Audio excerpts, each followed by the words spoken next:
I have some exciting news for you. I've been working hard to create something just for you, and it's officially live. It's a free quiz to help you determine your personal path to stop binge eating. That means by just taking 2 minutes to complete this quiz, you'll discover my 3 proven approaches for ending the vicious binge guilt cycle. And you'll find out which approach you should take based on your binge eating personality, which I call the food zombie. Not only will you find out what path is best for you, I'll even give you a step-by-step framework for bringing binge eating to an end. So head on over to wholesomelifestyleproject.com, work with me quiz right now to find out your next steps to feel in control of food and feel good about your body. I mean it. Go and take the quiz right now. Don't wait one more second. So head on over to wholesomelifestyleproject.com, work with me quiz. It's waiting for you to take your first step. I cannot wait to see how this will shift your relationship with food. So wholesomelifestyleproject.com, work with me quiz to get started in building body confidence and feel incredible in your own skin. Let's get into this episode.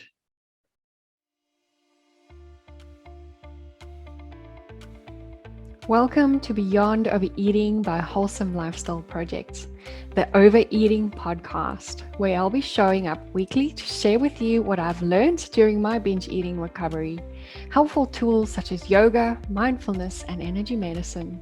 My name is Stell, and my purpose is to inform and educate so that you can fast track your recovery in healing your relationship with food and finally trust yourself around the peanut butter jar. Join me as I share top tips, my struggles and triumphs to help inspire or just entertain. Remember, there's nothing wrong with you if you can't stop overeating. That's why I'm here to guide you along the way. Welcome back to the Beyond Overeating podcast by Wholesome Lifestyle Project. My name's Stell Coombe-Heath, binge and emotional eating recovery specialist. I'm on a mission to help a million women heal their relationship with food and body within the next 2 years. And I'm so excited to be back here talking to you about recovering from binge eating and emotional eating. Today's topic, we'll be talking about the 3 pillars you need in order to recover successfully from binge eating disorder, but also other eating disorders and disordered eating as well. So the first pillar that I want to hop into, and I'll hop straight into it because there's a lot that I would love to cover. The first pillar is called health at every size. And this is a weight neutral approach which focuses on health and well-being and not numbers. So there's no weighing of food, there's no getting on the scale, and we get to a healthy space no matter what your size. And what this includes is weight inclusivity. So this is where we actually accept and respect all body shapes and sizes, no matter where they come from. We also reject the idealization of a certain body type. So here we're talking about those hourglass promotions or thigh gaps, all those kind of things. We don't promote any of that. And we believe that people can achieve health in their bodies, in their own skin. And that's actually what I teach a lot in my body yoga, my body positive yoga, is really to just start coming home to your body, being at home and accepting who you are in this beautiful body that you have. So we also look at instead of focusing on, just one type of method of, stopping binge eating, we look at things and people as a whole. We bring attention to the individual physicality, their economical, social, spiritual, and emotional needs as well. Because we are not just, we don't just exist in our minds, or sometimes we think we do, but we are this one holistic person. We also bring in respect and care for age, gender, sexual orientation, you name it, race as well. We really want to make sure that weight stigma is also eradicated. So healthy eating for every size means that we eat for well-being. So we promote flexible, individualized eating based on hunger, satiety or fullness, nutritional needs, and pleasure, rather than externally regulating this but with counting calories or an eating plan. So I'll get more into this when on the second pillar that I'll touch on in just a second. But health at every size is really just embracing every single person for who they are and that individual needs. And this is probably one of the most difficult things I had to rewire my brain around, was the fact that I could be healthy and without being in my ideal weight or my ideal size, which was probably never really realistic in the first place. So how do we start adopting just a health at every size mentality? The first thing that I normally do with my clients is I encourage them not to get on the scale. We start looking at, accounts that really make us feel horrible or bad about ourselves, and we start clearing those out. We involve ourselves in environments with people with in our same size range. We involve ourselves with people with positive messages around body and body positivity.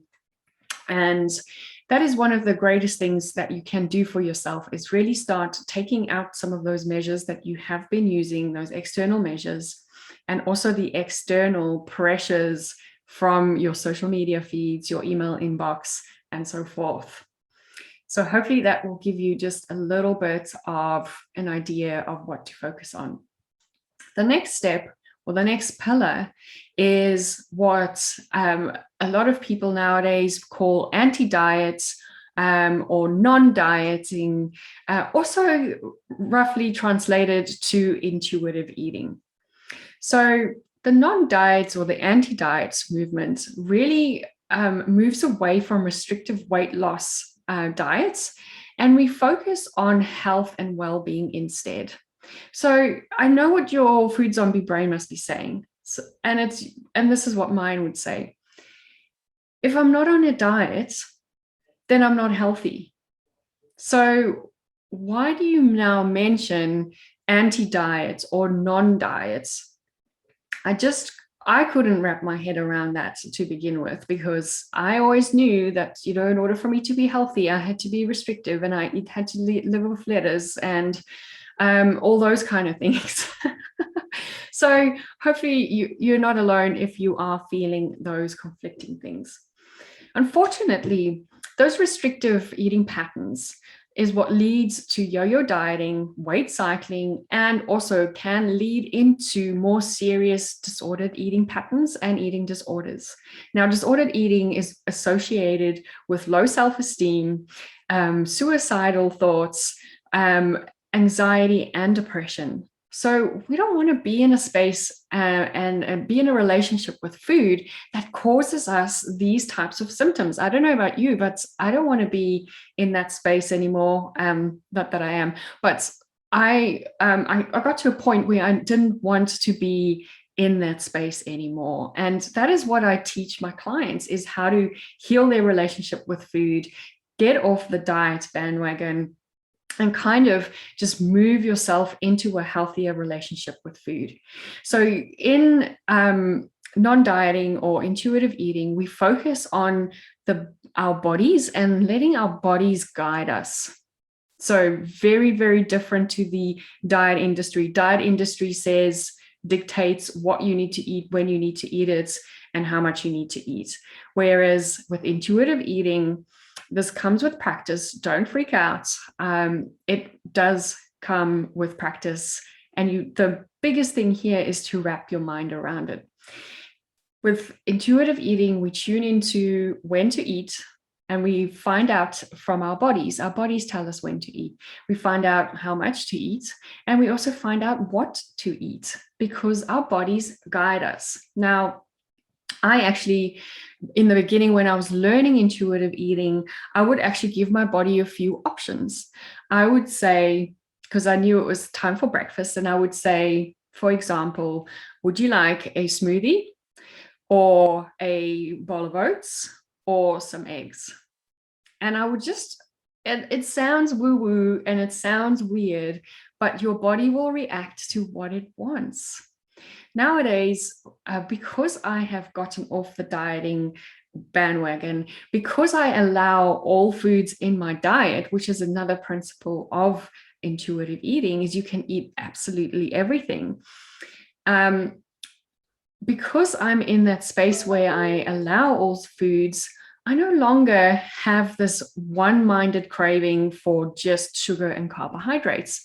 There's certain days where I'm just so dying for a salad, or I'm so dying for a green juice, or whatever the case is. I never used to have that when I was on the diet bandwagon. I would always just crave junk food, or I don't like really using the word junk food, but I would always crave my binge food, to be honest with you. So you still focus on nutrition and you still focus on eating healthy foods, but you take away most of those rules that have made you feel so restrictive and out of control with food. So how do we start with intuitive eating? Now, the first principle of intuitive eating is to reject diet rules. And that's basically looking at all the rules you have put together around dieting, around food, and you start questioning whether that is actually true. So, for example, does sugar really give you cancer? Is are carbohydrates really addictive? All those kind of things you start questioning. And basically what you'll realize is that we've just been conditioned by the media that there's something wrong with us. We're eating these foods, we're getting addicted to it, and therefore we need to cut it out.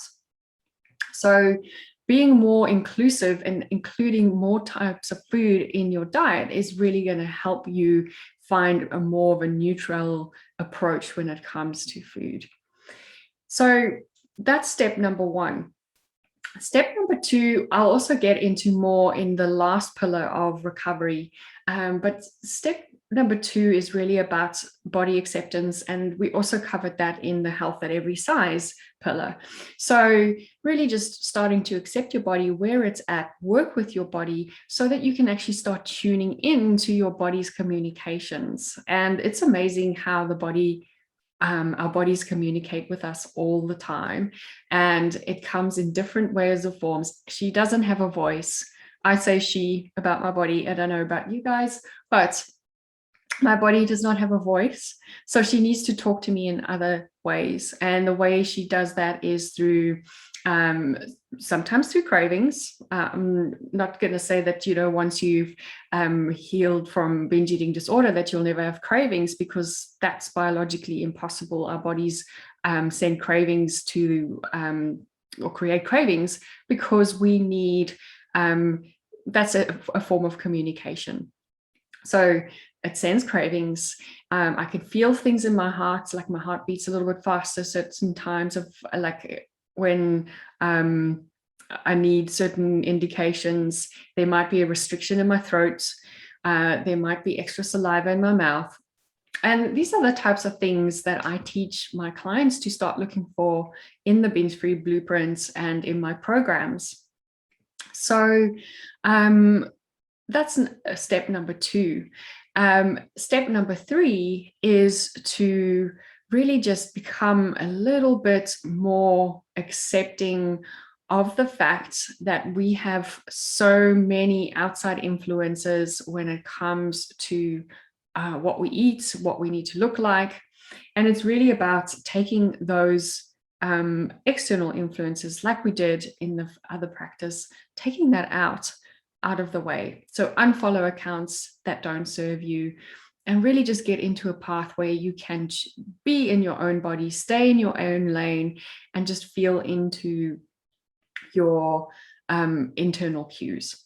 Once we start doing that, then we can actually start noticing our hunger cues, which is one of the principles of intuitive eating, where you actually learn when to eat, but also you learn, when you're full, which is something that most binge eaters really struggle with. When my clients come to me, they really struggle feeling fullness. They really struggle to understand why they keep eating, even though they've already had 2 plates full of food, and they just still continue. So the feeling of fullness actually comes when we bring back this balance in tuning in, taking away the food rules, feeling into your hunger, and then you'll start feeling your fullness, which is magical. It's really, really great because, even I can even have a piece of cake and I'll feel my fullness and I'll be like, hey, I'm fine. I don't actually need any more cake right now. Sometimes I've even left cake on my plate and my husband's like, what's wrong with you? Because this never used to be me. So that is what you kind of, the benefits you get out of intuitive eating. The last principle of, and the last pillar of recovery is body acceptance. Now, most of the time, the reasons why we started binge eating in the first place is because we are unhappy with something in our lives. And that is reflected in what we see physically. And usually the thing that we see physically is our reflection in the mirror, or we see our bodies, right? So immediately we take out what we feel internally on what we see externally. And we feel if we can change ourselves and change our bodies, fit into a certain size, then all those issues will disappear. Unfortunately, that doesn't happen. And most of my clients have realized this. They like, oh, you know what? I haven't even been on this journey for that long, but I'm already feeling better within myself. I'm already feeling confidence, and my body hasn't really shifted that much. And it's because they've started accepting who they are from the inside. They've accepted their bodies and they started working with their bodies. So that is the 3 pillars of recovery. So the first one is health at every size. Then we have intuitive eating. And last, we have body acceptance. So how do we tune into body acceptance? So I actually have a blog post that I wrote a while ago on some steps to help recover with, which I'll put in the show notes. But the first step is to actually acknowledge that you have a body. Usually with disordered eating, there's been such a disconnect between our mind and our bodies, and we think we're just running in the mind. And that's why yoga practices are so great, because it creates that connection back with body and mind. Yoga actually means union, the union of body, mind, soul with breath, right? So it's really, when we get to body acceptance, it's really getting back into a space where you actually acknowledge that you are living in your soul suit, as I call it. Once you acknowledge that, then just bringing in compassion for where you're at. Being compassionate and kind to your body is so rewarding. And I do this mostly through gratitude practices, understanding just how grateful I am for certain body parts, and also sometimes forgiveness for actually treating the rest of my body with, some hate or, negative thoughts or false beliefs. So hopefully this has been something that can support you along the way to binge eating recovery. These principles will also apply to bulimia nervosa, as well as anorexia and emotional eating, as well as orthorexia. So the only time we would apply certain principles a little bit differently is if your body is underweight, and we need to adapt these principles slightly. However, most of the time it will pretty much stay exactly the same. So thank you so much, everyone, for tuning in today to the Beyond Overeating podcast by Wholesome Lifestyle Project. I can't wait to see you in the next episode. If you would like to get on this path of healing your relationship with food, I would love for you to reach out and book a consultation with me where I can show you the next steps. I also now have a quiz that will help you understand your individual binge eating personality. You can go take that. I'll put that in the show notes. And that's what's going to really help assist you in getting into the right path. I give you 3 individualized little steps that you can take personally based on your binge eating behaviors. So go and take that quiz. I'll put that in the show notes as well. Thank you so much for tuning in today. I can't wait to see you in the next episode. Bye, everyone.